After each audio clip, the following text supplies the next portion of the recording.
നമസ്തേ. രത്നങ്ങളെല്ലാം വൈവിധ്യങ്ങൾ കൊണ്ട് നിറഞ്ഞതാണ്. രത്നങ്ങളുടെ ഉപയോഗവും രത്നങ്ങൾ സൂക്ഷിക്കുന്ന രീതിയെല്ലാം വ്യത്യസ്തമാണ്. രത്നങ്ങളെക്കുറിച്ച് കൂടുതലറിയാം രത്നശാസ്ത്രയിൽ. കൂടെയുള്ളത് ഉണ്ണികൃഷ്ണൻ ശിവാസ്. രത്നശാസ്ത്രയിലേക്ക് സ്വാഗതം. നമസ്കാരം. നമ്മൾ രത്നങ്ങളെക്കുറിച്ച് പറയുമ്പോഴേ ഒരു രത്നം തന്നെയാണെങ്കിൽ അതിന് പല ക്യാരക്ടറിസ്റ്റിക്സ് ഉണ്ടാവും. അപ്പം ഒരു രത്നത്തെ നമ്മൾ കൈകാര്യം ചെയ്യുന്ന പോലെ ആയിരിക്കില്ല മറ്റൊരു രത്നം. അങ്ങനെയാണ് അത് ഉപയോഗിക്കുമ്പോഴും നമ്മൾ സൂക്ഷിക്കുമ്പോഴും ഒക്കെ ആ രത്നത്തിൻ്റെ ക്യാരക്ടർ അനുസരിച്ചിട്ട് വേണം, അറിഞ്ഞുകൊണ്ട് വേണം ഉപയോഗിക്കാനായിട്ട്. അതായത് പ്രത്യേകമായിട്ട് എനിക്ക് തോന്നുന്നത് ചില രത്നങ്ങൾ ഉപയോഗത്തിൽ അതിൻ്റെ ഘടനയിൽ അല്ലെങ്കിൽ അതിൻ്റെ രൂപത്തിലൊക്കെ മാറ്റങ്ങൾ സംഭവിക്കുന്ന രത്നങ്ങളുണ്ട്. ചിലപ്പോൾ അതിൻ്റെ തൂക്കം, വെയിറ്റ്, തേയ്മാനം സംഭവിക്കുന്നുണ്ട്. എന്നാൽ ഒന്നും സംഭവിക്കാതെ കലാകാലങ്ങളായിട്ട് തലമുറകളായിട്ട് ഉപയോഗിക്കാൻ പറ്റുന്ന രത്നങ്ങളും നമുക്ക് കെയറും വേണ്ടാത്ത രത്നങ്ങളുണ്ട്, മോസ്റ്റ് കെയർ വേണ്ട രത്നങ്ങളുണ്ട്. തേയ്മാനം സംഭവിക്കുന്ന രത്നങ്ങൾ പവിഴം, കടലിൽ നിന്ന് കിട്ടുന്ന പവിഴം, മുത്തും പവിഴം. അത് മെയിനായിട്ട് നമുക്ക് കിട്ടുന്നത് സമുദ്രത്തിൽ നിന്നാണ്. അതിനൊരു ആറ്റമിക് സ്ട്രക്ചർ ഇല്ല, അതുകൊണ്ടാണ് അത് തീഞ്ഞു പോകുന്നത്. അതിനകത്ത് മിനറൽ കണ്ടൻസ് ഒന്നുമില്ല. നമ്മൾ മറ്റ് രത്നങ്ങളിൽ കാണുന്ന മിനറൽ കണ്ടൻസോ അങ്ങനത്തെ ഒരു ഭംഗിയൊന്നും ആ കല്ലുകൾക്കില്ല. അത് ഫുൾ കാൽഷ്യം കാർബണേറ്റ് കൊണ്ടാണ് ആ കല്ലുണ്ടാകുന്നത്. അപ്പോൾ അത് കാലക്രമത്തിൽ നമ്മുടെ ഉപയോഗത്തിൽ അത് തേയ്മാനം സംഭവിക്കും. അതിനകത്തെല്ലാം വാട്ടർ കണ്ടൻ്റ് ഉണ്ട്, ജലാംശമുള്ള കല്ലുകളാണ്, വാട്ടർ എലമെൻ്റ് ആണത്. അപ്പം ജലാംശം കുറയുമ്പം നമ്മുടെ ബോഡിയിൽ ധരിച്ചിരിക്കുന്ന ആളുടെ ബോഡിയിൽ നിന്ന് വരെ അത് വെള്ളം അല്ല വേറെ അബ്സോർവ് ചെയ്യും. അങ്ങനെയാണ് ഇത് തേഞ്ഞ് പോകുന്നത്. ഇത് വളരെ നാച്ചുറലായിട്ടുള്ള പവിഴത്തിൻ്റെ കാര്യം ഞാൻ പറയുന്നത് കേട്ടോ. അല്ലാതെ പൗഡർ മിക്സ് ചെയ്ത് ധാരാളം ഇപ്പം മാർക്കറ്റിൽ വരുന്ന രത്നങ്ങൾക്ക് ഒരു തേയ്മാനവും സംഭവിക്കത്തില്ല. കാരണം അതിനകത്ത് പൗഡർ മിക്സ് ചെയ്തിരിക്കുക. പൗഡർ എന്ന് പറഞ്ഞാൽ സ്കെൽട്ടൻസ്, വലിയ ഫിഷിൻ്റെ സ്കെൽട്ടൻസ്, ക്യാമൽ സ്കെൽട്ടൻസ്, അതെങ്ങനെ അത് പൊടിച്ചിട്ട് പൗഡർ മിക്സ് ചെയ്ത്, അത് വെറുതെ സാര പ്രോസസ്സല്ല, നമുക്ക് ചുമ്മാ രണ്ടു പേർക്ക് ഇരുന്ന് ഉണ്ടാക്കാൻ പറ്റുന്നതല്ല. അതൊരു ഫാക്ടറിയിൽ അതിൻ്റെ പ്രോസസ്സ് ഉണ്ടാക്കി കളറുണ്ടാക്കി കോറലിൻ്റെ കളറിൽ അത് ഉണ്ടാക്കി മാനുഫാക്ചർ ചെയ്യുക. അത് ഏത് ഷേപ്പിൽ വേണമെങ്കിലും നമുക്ക് ചെയ്യാൻ പറ്റും. അതുകൊണ്ടാണ് ചില ട്രയാങ്കിൾ ഷേപ്പിൽ, ഗണപതിയുടെ ഷേപ്പിൽ ഒക്കെ പവിഴമൊക്കെ വരുന്ന കണ്ടിട്ടില്ലേ. അതേസമയം നമ്മൾ ഈ മാഴ്സ് എന്ന് പറയുന്ന പ്ലാനറ്റിനെ എൻഹാൻസ് ചെയ്യാൻ വേണ്ടിയിട്ടാണ് നമ്മളിത് ഉപയോഗിക്കുന്നതെങ്കിൽ നമുക്ക് നാച്ചുറലായിട്ടുള്ള പവിഴം തന്നെ വേണം ഉപയോഗിക്കാൻ, അല്ലെങ്കിൽ മുത്ത് തന്നെ വേണം നമ്മൾ ഉപയോഗിക്കാനായിട്ടല്ലേ. മുത്തും പവിഴത്തിനുമാണ് ഈ തേയ്മാനം സംഭവിക്കുന്നത്. അതായത് ഉപയോഗത്തിൽ ഒരു രൂപവ്യത്യാസം അല്ലെങ്കിൽ അതിൻ്റെ തൂക്കത്തിൽ കുറവ് വരുന്ന ഒരു രക്തമാണ് ഈ വളരെ സൂക്ഷിച്ച് നമ്മൾ ഉപയോഗിക്കുകയും വേണം, സൂക്ഷിക്കുകയും വേണം. അല്ലെങ്കിൽ നമുക്ക് എപ്പോഴും ലോക്കറിൽ വെച്ച് പൂട്ടി അടച്ച് വെട്ടവും വെളിച്ചവും കിട്ടാതെ വന്നാൽ ഈ രണ്ട് രത്നങ്ങൾ, അതായത് മുത്തും പവിഴവും കേടായിപ്പോവും, ഡാമേജ് സംഭവിക്കും അല്ലേ. കേടായി പോകുന്നത് അത് നാച്ചുറൽ ആയതുകൊണ്ടാണെന്നും നമ്മൾ മനസ്സിലാക്കണം. അപ്പോൾ ഈ ഒരു ഫാക്ടർ അല്ലെങ്കിൽ ഈ ഒരു യാഥാർത്ഥ്യം നമ്മൾ തിരിച്ചറിഞ്ഞുകൊണ്ട് വേണം ഈ പവിഴം യൂസ് ചെയ്യാനായിട്ട്. അത് പവിഴം യൂസ് ചെയ്യാന്ന് പറഞ്ഞാൽ പവിഴം നമുക്ക് ഈ സമുദ്ര വളരെ ടൈനി, അതായത് വളരെ സൂക്ഷ്മ സമുദ്രജീവികളുടെ നിന്നും ഉരുത്തിരിഞ്ഞുണ്ടാകുന്നതാണ് ഒരു ജൈവരത്നമാണ് പവിഴം. മനസ്സിലായല്ലേ. അതിപ്പോൾ നമ്മൾ അതിന് കാൽഷ്യം അതിനകത്ത് ഉണ്ടാകുക ചെയ്യുന്നത്. ഫുൾ കാൽഷ്യം കാർബണേറ്റ് ഉണ്ടാകും. ഉപ്പ് രസം വലിച്ചെടുത്ത് അത് കാൽഷ്യം കാർബണേറ്റ് ആയിട്ട് ചേഞ്ചായി വരിക ചെയ്യുന്നത്. അപ്പം പവിഴത്തിന് കൊമ്പ് പോലെ, ഹോൺ പോലെ പവിഴപ്പുറ്റുകൾ നമ്മൾ കണ്ടിട്ടില്ലേ, ഫിലിമിലൊക്കെ കണ്ടിട്ടില്ലേ. അപ്പോൾ അടുത്ത നടിയിലിങ്ങനെ സീ വാട്ടറിൽ കാണും അത്. അപ്പോൾ അതൊരു എനിക്ക് തോന്നുന്ന ഒരു സമുദ്രത്തിൻ്റെ അല്ലെങ്കിൽ ആ ഒരു എക്കോസിസ്റ്റത്തിൻ്റെ ഒരു ഭാഗമാണല്ലേ ഇത്. പവിഴം വളരെ ഇമ്പോർട്ടൻ്റ് ആയിട്ട് സമുദ്ര ജീവികളിൽ ഏറ്റവും ഇമ്പോർട്ടൻ്റ് ആയിട്ടുള്ള ഒരു സ്ഥാനം വഹിക്കുന്ന അതാണ് പവിഴം. പവിഴം എക്കോസിസ്റ്റം ബാലൻസ്, അനേക ഈ സമുദ്ര ജീവികൾക്ക്, ടൈനി ക്രീച്ചേഴ്സ്, അവർക്കെല്ലാം ഒരു ആവാസ കേന്ദ്രമാണ് ഇത് പവിഴപ്പുറ്റുകൾ. അവർക്കുള്ള ഭക്ഷണം, എല്ലാ സംഗതികളും കൊടുക്കുന്നത് ഈ പവിഴപ്പുറ്റുകൾ. അത് വലിയൊരു എക്കോസിസ്റ്റം അത് മെയിൻറ്റെയിൻ ചെയ്യുന്നുണ്ട്. ആ എക്കോസിസ്റ്റം മെയിൻറ്റെയിൻ ചെയ്യുന്നത് കൊണ്ടാണ് ഈവൻ നമുക്ക് കടലിൽ pH വാല്യൂ, വെള്ളത്തിൻ്റെ pH വാല്യൂ കറക്റ്റ് ചെയ്യാനായിട്ട് അതുപോലെ തന്നെ വലിയ ഈ തീരപ്രദേശത്തുണ്ടാകുന്ന മണ്ണൊലിപ്പ്, ഇറോഷൻസ്, ഇതെല്ലാം തടയാനായിട്ട് ഈ എക്കോസിസ്റ്റം ഹെൽപ്പ് ചെയ്യുന്നുണ്ടല്ലേ? കണ്ടുപഠിക്കേണ്ട ഒരു എക്കോസിസ്റ്റം എന്നാണ് പറയുന്നത്. അത് എത്ര തരത്തിൽ അത് ആവാസ വ്യവസ്ഥ അതിനുണ്ട്, ആ സിസ്റ്റം ഒരുപാട് മറ്റ് ചെറിയ ചെറിയ ചെറിയ ചെറിയ ചെറിയ ചെറിയ വളരെ സൂക്ഷ്മ ജീവികളുണ്ട്. ഇതിനെല്ലാം ഫുഡ്, ആഹാരം കിട്ടുന്നതും ഈ ഒരു പവിഴപ്പുറ്റുകളിൽ നിന്നാണ്. അതാണ് നമ്മൾ കടലിൽ നമ്മൾ സിനിമയിലൊക്കെ കാണുന്നില്ലേ, ഇംഗ്ലീഷ് ഫിലിമിലൊക്കെ പ്രത്യേകം കാണാം. അതിനകത്ത് അതിനകത്ത് ഈ പവിഴപ്പുറ്റുകളിനകത്തൂടെ കയറി ഇറങ്ങി പോകുന്നത്. അപ്പോൾ ഇത് ഈ പവിഴപ്പുറ്റ് മനുഷ്യന് മാത്രമല്ല ഉപകാരപ്പെടുന്നത്, ഈ സമുദ്രത്തിൻ്റെ ആ ഒരു എക്കോസിസ്റ്റത്തെയൊക്കെ ഇത് നിലനിർത്തിക്കൊണ്ട് പോകാനായിട്ട് ഇത് വളരെയധികം സഹായിക്കുന്നുണ്ട്. പവിഴം നമ്മൾ കട്ട് ചെയ്ത് അത് മൈൻ ചെയ്യുമല്ലോ, കട്ട് ചെയ്ത് കൊണ്ടുവരുന്നത് ഒരുപാട് റെസ്ട്രിക്ഷൻസ് ഒരു കാലത്ത് വന്നായിരുന്നു ഈ സമുദ്രത്തിൽ നിന്ന് ഇത് എടുക്കുന്നത്. കാരണം എക്കോസിസ്റ്റത്തെ ബാധിക്കും. ഈ രത്നങ്ങൾ നമ്മൾ മൈനിങ്ങും എക്കോസിസ്റ്റത്തെ ബാധിക്കുന്നുണ്ട്. അതുകൊണ്ട് പല സ്ഥലത്തും പല രാജ്യങ്ങളിലും മൈനിങ് നിർത്തിവെച്ചിട്ടുണ്ട്. ഒരു തരത്തിന് അത് നല്ലതാണ്. നമ്മൾ കൈകാര്യം ചെയ്ത വിഷയമെങ്കിലും ഭൂമിയുടെ ആകെയുള്ള എക്കോസിസ്റ്റത്തെ ബാധിക്കുന്ന കാര്യങ്ങൾ നമ്മൾ തടയിടണം, അതിനെ അനുകൂലിക്കുക നമ്മൾ ചെയ്യുന്നത്. അപ്പോൾ അങ്ങനെ വന്നപ്പം പവിഴത്തിന് വലിയ ഷോർട്ടേജ് വന്നായിരുന്നു. നല്ല പവിഴത്തിന് നല്ല പവിഴം എന്ന് പറയുമ്പോൾ ഇതിനകത്ത് ബ്ലീച്ച്ഡ് കോറൽസ് ഉണ്ട്. ബ്ലീച്ച്ഡ് കോറൽസ് എന്ന് പറയുന്നത് നമ്മളെന്തെങ്കിലും ബ്ലീച്ച് ചെയ്യുന്നതല്ല. അതായത് ഈ പവിഴ ജീവികൾക്ക് അവർക്ക് ഒരു ജീവിതമുണ്ട്, അതിനകത്തൊരു ലൈഫുണ്ട് അവരുടെ അതിനകത്ത്. അപ്പോൾ അവർക്ക് ഈ കടലിലെ അല്ലെങ്കിൽ അവർ വസിക്കുന്ന ആ ജലാശയത്തിൽ എന്തെങ്കിലും പ്രഷർ വരുവാണെങ്കിൽ, എന്തെങ്കിലും ചേഞ്ച് വന്നാൽ ഈ പവിഴം സ്ട്രെസ്ഡായി പോവുക ചെയ്യുന്നത്. സ്ട്രെസ് ചെയ്യുമ്പോഴത്തേക്ക് ഇതിനുള്ളിലെ ആൽഗ ഇല്ലാതായി പോകും. ആൽഗ ഇല്ലാതെ പോകുമ്പോൾ ഇത് വെറും ഒരു ജീവച്ഛവം പോലെ ആയിപ്പോവും. ബ്ലീച്ച് കോറൽസ് എന്ന് അതിനെ പറയുന്നത്, ബ്ലീച്ച്ഡ് കോറൽസ്. അതും നാച്ചുറലായിട്ട് നടക്കുന്ന ഒരു പ്രതിഭാസം. കോറൽസ് പക്ഷേ നമുക്കൊന്നുമില്ല, ആൽഗ ഇല്ലാതെ, നമ്മൾ ജീവനില്ലാത്ത ഒരു ശരീരത്തിനുകൊണ്ട് യാതൊരു പ്രയോജനമില്ല. ഈ ബ്ലീച്ച്ഡ് കോറൽസ് വരുന്നുണ്ട് മാർക്കറ്റിൽ. എടുക്കുമ്പോൾ അറിയാം, ഇത് ബ്ലീച്ച് കോറൽസ് വന്നാൽ വളരെ വെളുത്ത് പോകും. കാലക്രമേണ അതിൻ്റെ കളറൊക്കെ ചിലപ്പോൾ നഷ്ടപ്പെട്ടു പോകും.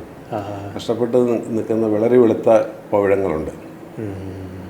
2 സൈസ് പവിഴങ്ങളുണ്ട്. ഒന്ന് വെൺപവിഴം എന്ന് പറയും, വൈറ്റ് കോറൽ.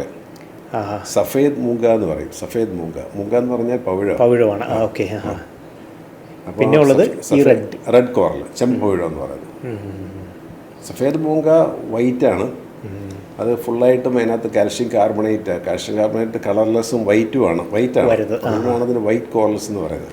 ഏഞ്ചൽ സ്കില്ലെന്ന് പറയുന്നത്. അത് കാണാൻ നല്ല വെൺപവിഴം, കേൾക്കാൻ തന്നെ നമുക്ക് വളരെ രസകരമായിട്ടുള്ളൊരു വേർഡാണത്. എനിക്ക് തോന്നുന്നു ഈ പവിഴത്തിൻ്റെ വെറൈറ്റികളെ കുറിച്ച് അല്ലെങ്കിൽ വെൺപവിഴത്തെക്കുറിച്ച് നമുക്കൊരു ബ്രേക്കിന് ശേഷം പ്രേക്ഷകരോട് പങ്കുവയ്ക്കാം.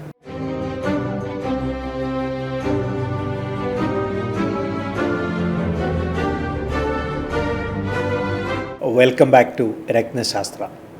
നമ്മൾ പറഞ്ഞു വന്നിരുന്നത് പവിഴത്തെക്കുറിച്ചാണ്. നമ്മൾ കൂടുതലും അറിയുന്ന ഒരു റെഡ് കോറൽ അല്ലെങ്കിൽ ചെമ്പവിഴം.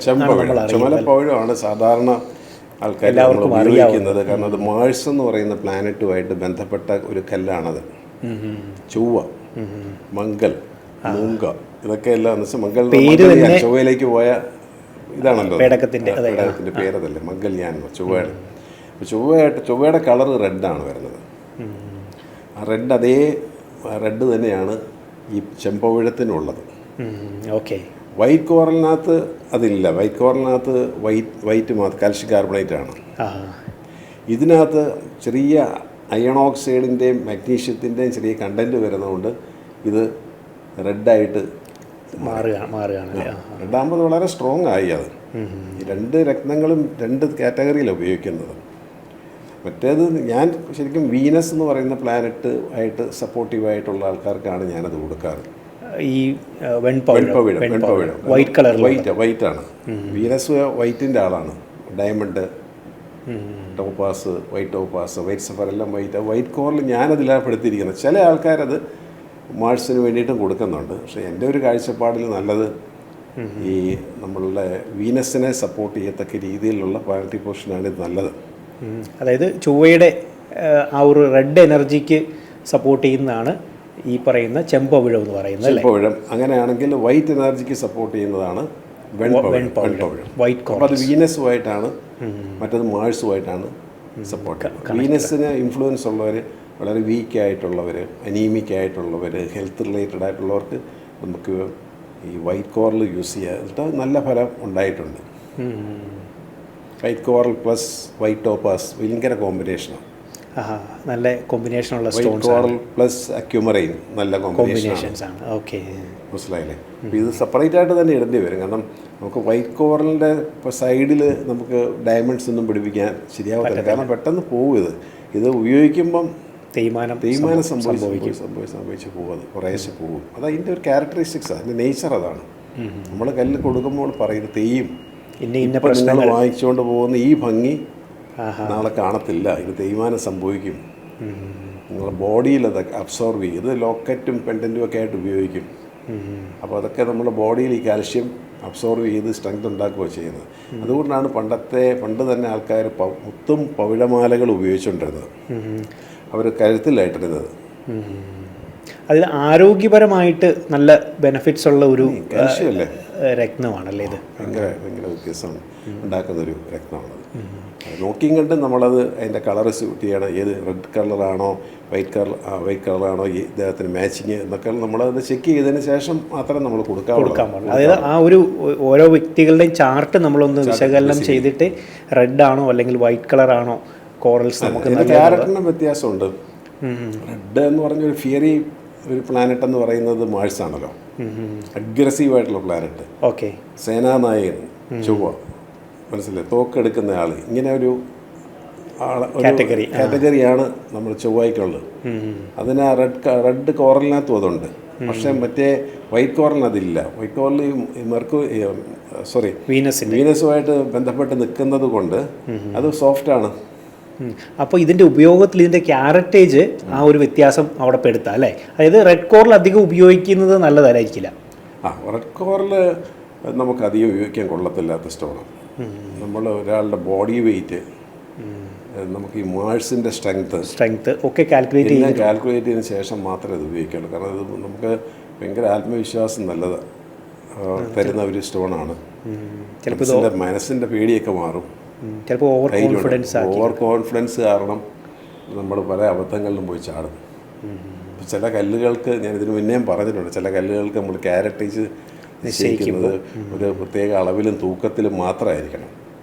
ഇങ്ങനെ ഇത് തേഞ്ഞു പോകുന്നതുകൊണ്ട് നമുക്ക് എപ്പോഴും ഇച്ചിരി തൂക്കം കൂടുതൽ എടുക്കാൻ പറ്റും. ഓക്കെ, നോർമൽ ആ ഒരു ക്യാരറ്റേജിനേക്കാളും കുറച്ചധികം നമുക്ക് യൂസ് ചെയ്യാൻ പറ്റും. അത് കമ്പോഷൻ ടൈപ്പ് കട്ടിങ്ങാണ് വരുന്നത്. അത് വെള്ളക്കോറിൽ വരുന്നത് ഈ മെഡിറ്ററേനിയൻ അതിൽ നിന്നാണ് വരുന്നത്, കൂടുതലും വരുന്നത്. റെഡ് കോറിൽ നല്ല ആഴക്കടലിൽ നിന്നും പാറക്കെട്ടുകളിൽ നിന്നും ആണ് കിട്ടുന്നത്. ഇതെല്ലാം തമ്മിൽ വ്യത്യാസമുണ്ട്. എല്ലാം കോറൽസ് ആണ്. പക്ഷേ അതിൻ്റെ ക്യാരക്ടർ, അതിൻ്റെ നേച്ചർ, അതിൻ്റെ യൂസേജിൽ വരുന്ന വ്യത്യാസങ്ങൾ എല്ലാം വളരെ വ്യത്യാസമാണ്. ഇപ്പോൾ ഈ പറഞ്ഞ പോലെ റെഡ് കോറൽസ് നമ്മൾ ഉപയോഗിക്കുമ്പം അതിൻ്റെ ക്യാരറ്റേജ് നമ്മൾ നിശ്ചയിക്കുന്നത് പല ഫാക്ടേഴ്സിനെ നമ്മൾ നോക്കിയിട്ട് വേണം നിശ്ചയിക്കണമെന്ന് പറഞ്ഞു. വൈറ്റ് കോറൽസ് അത്രയൊരു പ്രശ്നമില്ല, നമുക്ക് കുറച്ചധികം ഇട്ടാലും അത് അല്ല, എന്നാലും അത് അതിനൊരു സർട്ടൺ ലിമിറ്റിനപ്പുറം പോകേണ്ട ആവശ്യമില്ല. നമുക്ക് അനുയോജ്യമാണ് രത്നങ്ങളും നമുക്ക് അതിൻ്റെ കറക്റ്റ് അളവിലും തൂക്കത്തിലും ഇടുന്നതാണ് കറക്റ്റ് നല്ലത്. മനസ്സിലായല്ലേ? എനിക്ക് സൂട്ടബിൾ ആണെന്ന് വിചാരിച്ചിട്ട് അധികം ഇട്ടേക്കാം എന്ന് വിചാരിക്കുന്നത്. മുട്ട നല്ലതാണെന്ന് വെച്ചാൽ ഒരു 8-10 മുട്ട നമ്മൾ രാവിലെ പൊട്ടിച്ചൊഴിച്ച് കഴിച്ചു കഴിഞ്ഞാൽ ഗുണത്തേക്കാളേറെ ദോഷം ഉണ്ടാവും. എല്ലാം അങ്ങനെയാണ്. അപ്പം അത് കൃത്യമായിട്ടുള്ള രത്നനിർണയത്തിന് ശേഷം മാത്രം നമുക്ക് ആവശ്യമായ അളവിലും തൂക്കത്തിലുമാണ് ഇത്. മാഴ്സ് ചൊവ്വയുടെ കല്ലുകൾ വളരെ ശ്രദ്ധിച്ചിട്ട്, ചൊവ്വയുടെ അപകടകാരിയും കൂടെയാണ്. നിൽക്കുന്ന പൊസിഷൻ കറക്റ്റ് അല്ല. 8th ഹൗസിലൊക്കെയാണ് നമുക്ക് പെട്ടെന്ന് വീഴ്ചയും തട്ടും മുട്ടും അപകടങ്ങളും ഉണ്ടാകാം. അതിൻ്റെ കൂടെ പൗഴം കൂടെ ധരിച്ചാൽ പറയുകയും ചിലപ്പം. എനിക്ക് തോന്നുന്നു ആ ഒരു മാസിൻ്റെ ചൊവ്വയുടെ കുറച്ച് കാര്യങ്ങൾ നമുക്ക് അറിയണം. പക്ഷേ അതിനു മുമ്പ് ഈ തേയ്മാനം വരുന്ന ഒരു രത്നമാണ് ഈ പൗഴം എന്ന് പറഞ്ഞു. ഇത് നമ്മൾ ഉപയോഗിക്കുമ്പോൾ, അല്ലെങ്കിൽ ഇത് നമ്മളൊരു മോതിരത്തിലോ അല്ലെങ്കിൽ ഒരു ലോക്കറ്റിലോ നമ്മൾ ഫിക്സ് ചെയ്യുമ്പോൾ എന്തൊക്കെയാണ് നമ്മൾ ശ്രദ്ധിക്കേണ്ടത്? ഒന്നാമത് ഇത് കബോഷൻ കട്ടിങ്ങാണ്. മറ്റ് നമ്മൾ വജ്രമോ മരതകോ റൂബിയോ പോലുള്ള ഫാൻസി കട്ടിങ്ങുകളൊന്നുമില്ല. മനസ്സിലായില്ലേ? ഒറ്റ കട്ടിങ്ങേ ഉള്ളൂ, ഒരു ക്യാപ്സ്യൂൾ ടൈപ്പ് കട്ടിങ്, അല്ലെങ്കിൽ നമുക്ക് കബോഷൻ കട്ടിങ്, നമ്മൾ കാപ്പിക്കുരു പോലെ അതൊക്കെ ജാപ്പനീസ് തീരത്തുനിന്ന് വരുന്ന അതൊക്കെ ചില ഉരുണ്ട ടൈപ്പ്, അടിവശം ഒന്ന് ഫ്ലാറ്റായിട്ട് നമ്മൾ മൂൺ സ്റ്റോണൊക്കെ ചില കാണുന്ന പോലെ ടർക്കോയ്സൊക്കെ കാണുന്ന പോലെ ഇരിക്കും. അങ്ങനെയാണ് ഇതിൻ്റെ കട്ടിങ്. അതാണ്. പിന്നെ നമ്മൾ ഫിക്സ് ചെയ്യുമ്പോൾ ഉള്ള പ്രശ്നം എന്ന് വെച്ചാൽ ഇത് വളരെ സേഫായിട്ട് ഫിക്സ് ചെയ്യണം. നമ്മളൊരു ഭംഗിക്ക് വേണ്ടിയിട്ട് ഒരു മോതിരത്തേലൊക്കെ അതിൻ്റെ അറ്റവും മുറിയൊക്കെ ആയിട്ട് ഇങ്ങനെ പിടിപ്പിച്ചാൽ അത് പെട്ടെന്ന് വിട്ടുപോകും, നഷ്ടപ്പെട്ടു പോകും. ചിലപ്പോൾ നമുക്ക് പ്രോങ് സെറ്റിങ്ങിൽ വെക്കാം, 4 കൊളുത്ത് പിടിപ്പിച്ചുകൊണ്ട് അത് ചെയ്യാൻ പറ്റും. പക്ഷെ അങ്ങനെ ചെയ്യുമ്പോഴും അതിൻ്റെ ഒരു ഭംഗിക്കുറവുണ്ട്. അപ്പോൾ ശരിക്കും ഈ മോതിരം ശരിക്കും കല്ല് അതിനകത്ത് ഇറങ്ങി ഇരിക്കണത്, തട്ടുപോലെ വെച്ച് അതിനൊരു കവർ ചെയ്ത് അതിന് മേൽഭാഗം മാത്രം നമ്മൾ ഉരുണ്ട പ്രദേശം മാത്രം പുറത്ത് കാണിക്കത്തക്ക രീതിയിലും അടിവശം നമുക്ക് ഊർന്ന് കല്ല് ഊരിപ്പോരരുത്. താഴെ ഒരു തട്ട് കൊടുത്തുകൊണ്ട് ബേസ് കൊടുത്തുകൊണ്ട് വേണം ചെയ്യാനായിട്ട്. അതായത് അതിൻ്റെ ആ വർക്ക് ചെയ്യുമ്പോൾ നമ്മൾ കുറച്ചും കൂടി ഒന്ന് കെയർഫുൾ ആവണം. കാരണം അതിൻ്റെ ഒരു സേഫ്റ്റി നഷ്ടപ്പെട്ടു പോകാതെ ഊരിപ്പോകാത്ത രീതിയിലുള്ള ഒരു സെറ്റിംഗ് അതുകൊണ്ടാണ് നമ്മൾ സാധാരണ റിങ് പണിയുകയും ആഭരണങ്ങൾ പണിയുന്നതും ആയിട്ടുള്ള ആഭരണങ്ങൾ, ചെയിന്, റിങ്ങുകൾ ഈ പണിയുന്നവർക്ക് അവരുന്നതിനേക്കാളും നമുക്ക് കല്ലിന് എക്സ്പേർട്ടായിട്ട് കല്ല് മാത്രം പണിയുന്ന ആൾക്കാരെ കൊടുത്തു കഴിഞ്ഞാൽ അവർക്ക് ഓരോ കല്ലിൻ്റെയും ക്യാരക്ടർ ചെയ്യും. അപ്പം നമ്മുടെ കൂടെയൊക്കെ 25 കൊല്ലം 26 കൊല്ലമായ വർക്കേഴ്സ് ഉള്ളത്, അവർക്ക് ഏത് കല്ല് കിട്ടിയാലും നമ്മളെക്കാളും നിശ്ചയമുണ്ട് എങ്ങനെ ചെയ്യണം, എങ്ങനെ സേഫായിട്ട് ഇരിക്കണമെന്ന്. ഈവൻ ദെൻ കല്ലുകൾ ഈ കോറിലൊക്കെ തേഞ്ഞ് കാണാതെ പോവുകയൊക്കെ ചെയ്തിട്ടുണ്ട്. അത് കുറച്ച് കെയർലെസ്. നമ്മൾ കൊടുത്തു വിടുമ്പോൾ നമ്മൾ പ്രത്യേകിച്ച് പറയും, ഈ കല്ലിന് ആട്ടം വന്നാൽ, ഇളക്കം വന്നാൽ തൊട്ടടുത്തൊരു ജ്വല്ലറി കൊടുത്ത് അവരൊന്ന് ഘടിപ്പിച്ച് തരും. നമ്മൾ ശ്രദ്ധിക്കണം, ഒരുപാട് ഇളക്കം വന്നാൽ അത് ഫിക്സ് ചെയ്യണം. അപ്പോൾ അതിൻ്റെ ഒരു ഫിക്സിങ്ങിൽ നമ്മൾ ശ്രദ്ധിക്കേണ്ട ഒരു കാര്യമാണ്. ഒരുപാടുണ്ട്. ഗ്ലൂ ഉപയോഗിക്കാൻ പാടില്ല. ഇത് അടന്നു പോകുന്ന സംഗതിയാണെന്ന് പറഞ്ഞിട്ട് ഗ്ലൂ ഉപയോഗിച്ചാൽ അതിൻ്റെ ഗുണമെല്ലാം പോയി നഷ്ടപ്പെട്ടു. മനസ്സിലായില്ലേ? അപ്പോൾ ഇങ്ങനെയുള്ള കാര്യങ്ങളൊക്കെയാണ് നമ്മൾ ഈ പവിഴങ്ങൾ ഉപയോഗിക്കുമ്പം ശ്രദ്ധിക്കേണ്ടത്. എനിക്ക് തോന്നുന്നു ഈ പവിഴവും അതിൻ്റെ ഗ്രഹമായിട്ടുള്ള ചൊവ്വ അതിൻ്റെ ഒരു പ്രത്യേകതകൾ നമ്മൾ പ്രേക്ഷകരോടൊന്ന് പങ്കുവയ്ക്കണം. നമുക്കൊരു ബ്രേക്കിന് ശേഷം തിരികെ വരാം.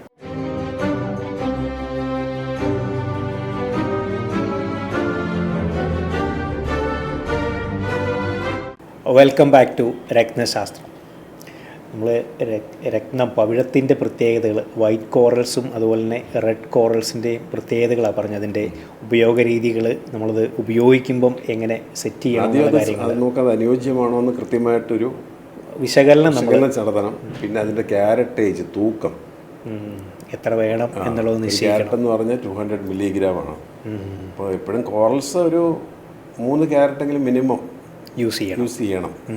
3 നല്ല വേണ്ടത്, 5, 6, 7, 8. അത് ഡിപ്പെൻസ് അപ്പോൾ അവരുടെ ആ പ്ലാനറ്ററി പൊസിഷൻ, ബോഡി വെയിറ്റ് അനുസരിച്ചിട്ടാണ് ഇത് കൊടുക്കേണ്ടത്.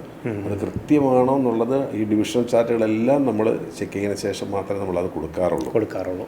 ഇനി വാങ്ങിക്കഴിഞ്ഞാൽ ഇത് പണിയുന്ന സ്ഥലത്ത് നമ്മളായിരിക്കണം ഏറ്റവും കൂടുതൽ കെയർ ചെയ്യേണ്ടത്. താഴോട്ട് ഊർന്നു പോകാതെ മേലിലോട്ട് കല്ല് തെറിച്ച് പോകാതെ നമ്മൾ മാക്സിമം ശ്രദ്ധിക്കുക.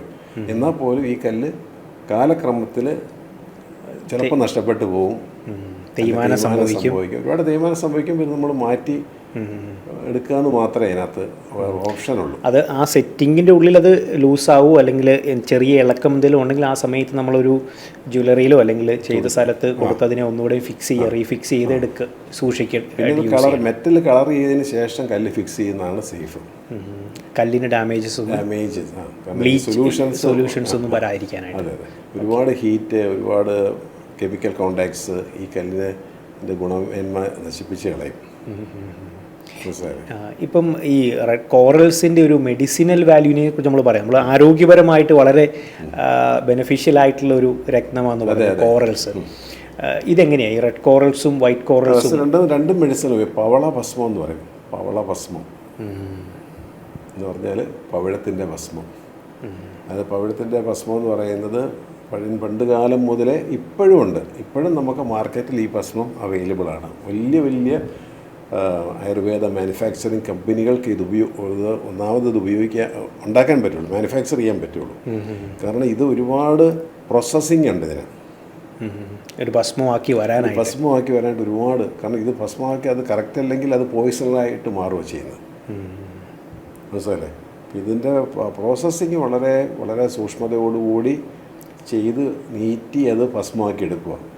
ഭയങ്കര ഹെൽത്താണ് ഏറ്റവും ഹെൽത്തിന് വേണ്ടിയിട്ടാണ് ഭസ്മം. അതുപോലെ ഈ ആസ്മ കംപ്ലൈൻറ്റുകൾ, മനസ്സിലായല്ലോ, വലിയ ശ്വാസം മുട്ടൽ, ഇങ്ങനെയുള്ളതിനൊക്കെ നല്ല ഡോക്ടേഴ്സ്, നല്ല വൈദ്യന്മാരുടെ ഒരു ഇൻസ്ട്രക്ഷനോടുകൂടി മാത്രമേ വാങ്ങിത്തരിക്കാവൂ. നമ്മളിത് പറയുന്നത് കേട്ടിട്ട് ആരും പോയി പോളോസ്മ മേടിച്ച് കഴിക്കരുത്. അതിന് കൃത്യമായിട്ടുള്ള ഒരു ഗൈഡൻസ് അത് തരാൻ അല്ലെങ്കിൽ അതിൻ്റെ ഒരു അറിവുള്ള ഒരാളുടെ അടുത്ത് നല്ല ക്വാളിഫൈഡ് ആയിട്ടുള്ള ഡോക്ടേഴ്സിൽ നിന്ന് അവർ സജസ്റ്റ് ചെയ്യാമെങ്കിൽ മാത്രം ഇതിലേക്ക് പോകും. നമ്മൾ പോയി, നമ്മുടെ സബ്ജക്റ്റ് മെഡിക്കലല്ല, എന്നാലും കല്ല് കൊണ്ടുണ്ടാകുന്ന മെഡിസിൻ, എല്ലാ കല്ലിനകത്തും ഒരു മെഡിസിൻ വാല്യൂ ഉണ്ട്. അത് പ്രത്യേകിച്ച് ഈ പവിഴത്തിനകത്തൊക്കെ ഭയങ്കര മെൻ്റൽ സ്ട്രെങ്ത് തരുന്നൊരു രത്നം കൂടെ ആണല്ലേ. നമ്മുടെ ഒരാളുടെ ചാർട്ടിലേക്ക് 3 ഡെബിലിറ്റേഷൻ വന്നിട്ട് തീരെ വീക്കായിട്ട് നിൽക്കുവാണെങ്കിൽ നമ്മൾ നെക്സ്റ്റ് നോക്കുന്നത് പവിഴം കൊടുക്കാവോ എന്നാണ് നോക്കുന്നത്. ആളെ ഒന്ന് പെട്ടെന്ന് ചേഞ്ചസ് വീക്കായി പോയി 3 ഡെബിലിറ്റേഷൻ ആണെങ്കിൽ ആൾക്ക് ഭയങ്കര സ്ട്രെസ്സായിരിക്കും. എന്ത് കാര്യത്തിനകത്ത് പേടിയായിരിക്കും. ഒരു റൂമിൽ നിന്ന് അപ്പുറത്തെ റൂമിലോട്ട് പോകാനായിട്ട് പോലും പേടിക്കുന്ന ആൾക്കാരുണ്ട്. അങ്ങനെയുള്ളവർക്ക് പവിഴം മാച്ച് ആണെങ്കിൽ, അനുയോജ്യമാണെങ്കിൽ ധൈര്യമായിട്ട് നമുക്കത് കൊടുക്കാം. ഭയങ്കര ചേഞ്ചസ് വരും. അപ്പം അങ്ങനെയൊക്കെ വരുമ്പോൾ നമ്മൾ കാരറ്റേജ് കൂട്ടി കൊടുക്കും. മറ്റ് പ്ലാനറ്റുകൾ, മൂൺ, സൺ, ഇവർ രണ്ടുപേരുടെ സപ്പോർട്ടില്ലാത്ത അല്ലെങ്കിൽ അവരുടെ രത്നങ്ങൾ ഉപയോഗിക്കാൻ പാടില്ലാത്ത ഒരു ബർത്ത് നമ്മൾ കൂടുതലും പവിഴം പറ്റും. അതിലേതെങ്കിലും ഒന്ന് പറ്റണം. അതിൻ്റെ ഒരു പ്രത്യേകത. ഓക്കെ. അപ്പം അങ്ങനെ ഉണ്ടെങ്കിൽ കുറച്ചധികം കാരറ്റേജ് കൊടുക്കും. ഓക്കെ. ഇതിപ്പം ചൊവ്വയുടെ മാർസിൻ്റെ രത്നമാണെന്ന് പറഞ്ഞു ഈ റെഡ് കോറൽസ്.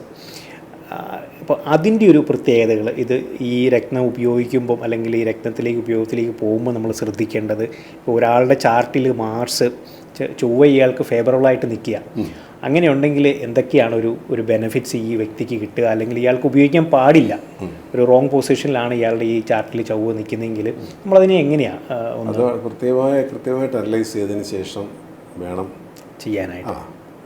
ഒരു വ്യക്തിയുടെ 7th ഹൗസും 8th ഹൗസും വളരെ ഇമ്പോർട്ടൻ്റ്.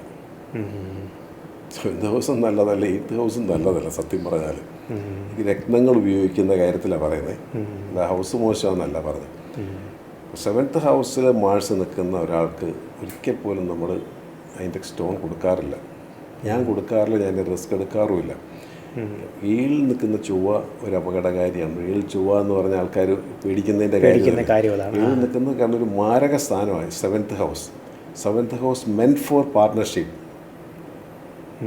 ജീവിത പങ്കാളിയും ബിസിനസ്സും എല്ലാം പാർട്ട്ണർഷിപ്പാണിത്. അപ്പോൾ 7th ഹൗസിൽ നിൽക്കുന്ന മാഴ്സ് നിൽക്കുന്ന ഒരു ഗ്രഹസ്ഥിതി, മാഴ്സിൻ്റെ ദശാകാലം ഒരിക്കലും കല്ലിടാൻ പാടുള്ളത്. പക്ഷേ പലരും സജസ്റ്റ് ചെയ്യാറുണ്ട്, പലരും വന്ന് വാങ്ങാൻ ശ്രമിക്കും. നമ്മുടെ ഷോപ്പ് ഞാൻ കൊടുക്കത്തേ ഇല്ലത്. ഞാൻ ചോദിച്ചതിൻ്റെ ഒരു റീസൺ തന്നെ അതാണ്. നമുക്ക് ആ ദശാകാലം ചൊവ്വയുടെ ദശാകാലമാണ്, അല്ലെങ്കിൽ ആ ചൊവ്വയുടെ ഒരു പ്രശ്നമുണ്ട് എങ്കിൽ അതിൻ്റെ ഒരു രത്നമിട്ട് പരിഹാരം എന്ന് പറയുന്ന ധാരാളം പേര് നമ്മൾ കണ്ടിട്ടുണ്ട്, അല്ലെങ്കിൽ അങ്ങനെ ഉപയോഗിക്കുന്നവരെ നമ്മൾ കണ്ടിട്ടുണ്ട്. അപ്പം അതൊരു ശരിയായിട്ടുള്ള രീതിയാണോ? അതാണ് എൻ്റെ ആയിരിക്കും എഫക്റ്റ് ചെയ്യുന്നത്. 7th ഹൗസിൽ നിൽക്കുന്ന ഗ്രഹങ്ങളുടെ കല്ലുകൾ ഉപയോഗിക്കരുത് ഒന്നാമത്. അല്ലെങ്കിൽ അതുപോലെ നമ്മൾക്ക് അതിൻ്റെ ഡിവിഷണൽ ചാർട്ടുകൾ കൃത്യമായിട്ട് ചെക്ക് ചെയ്ത് ചെറിയ കാരറ്റേജ് എന്തെങ്കിലും ഉപയോഗിക്കണമെന്ന് നോക്കിയാൽ വളരെ വിരളമാണ്. വിരളമായിട്ടാണ് അത് അങ്ങനെ വരെ സംഭവിക്കത്തുള്ളൂ. കാരണം അതിൻ്റെ കാലഘട്ടം കൂടെയാണെന്നുണ്ടെങ്കിൽ ഡെഫിനറ്റ്ലി നമുക്ക് ഇയാൾക്ക് റോങ് എഫക്റ്റ് പാർട്ട്ണർക്കായിരിക്കും. ഒരാൾ രത്നം ധരിക്കുന്നു, അയാളിലേക്കാണല്ലോ ഇതിൻ്റെ എനർജി വരേണ്ടതെന്ന് സ്വാഭാവികമായിട്ടൊരു ചിന്തിക്കും ഇല്ലേ. 7th ഹൗസ് പാർട്ട്ണർഷിപ്പ് ഡീലാണ്. 7th house meant for partnership. ആ പാർട്ട്നേഴ്സിനായിരിക്കും എഫക്റ്റ് ചെയ്യുന്നത്. എനിക്ക് തോന്നുന്നു ആ ഒരു കാര്യം നമ്മൾ കുറച്ചൊന്ന് ഡീറ്റെയിൽ ആയിട്ട് തന്നെ ഒന്ന് ചർച്ച ചെയ്യേണ്ട ഒരു കാര്യം. അതായത് സബ്ജക്റ്റ് രത്നം ഉപയോഗിക്കുന്നത് ചിലപ്പോൾ ഞാനായിരിക്കാം, അല്ലെങ്കിൽ മറ്റൊരു വ്യക്തിയായിരിക്കാം. പക്ഷേ അതിൻ്റെ ഒരു അനുഭവം അല്ലെങ്കിൽ അതിൻ്റെ ഒരു റിസൾട്ട് ചിലപ്പം കാണുന്നത് അല്ലെങ്കിൽ അനുഭവിക്കുന്നത് അതിൻ്റെ എന്താണെന്നുള്ളത് ഒരു സയൻസ് എന്താണെന്ന് ഞാൻ പറഞ്ഞ് മനസ്സിലാക്കി തരാം. എനിക്ക് തോന്നുന്നു ആ ഒരു വിവരങ്ങൾ നമുക്ക് ഇനി വരുന്ന ഒരു എപ്പിസോഡിൽ നമുക്ക് ഉൾപ്പെടുത്തണം. അപ്പോൾ ആ ഒരു വിശേഷങ്ങൾ അല്ലെങ്കിൽ അതിൻ്റെ ഒരു കാരണങ്ങൾ എന്താണെന്നുള്ളത് നമുക്ക് പ്രേക്ഷകരോടൊന്ന് പങ്കുവയ്ക്കണം. ഇന്നത്തെ എപ്പിസോഡ് നമുക്ക് വൈൻഡപ്പ് ചെയ്യാനായിട്ടുള്ള സമയമായി. കൂടുതൽ വിശേഷങ്ങളും വിവരങ്ങളുമായിട്ട് അടുത്തൊരു എപ്പിസോഡിൽ കണ്ടുമുട്ടാം. നന്ദി, നമസ്കാരം.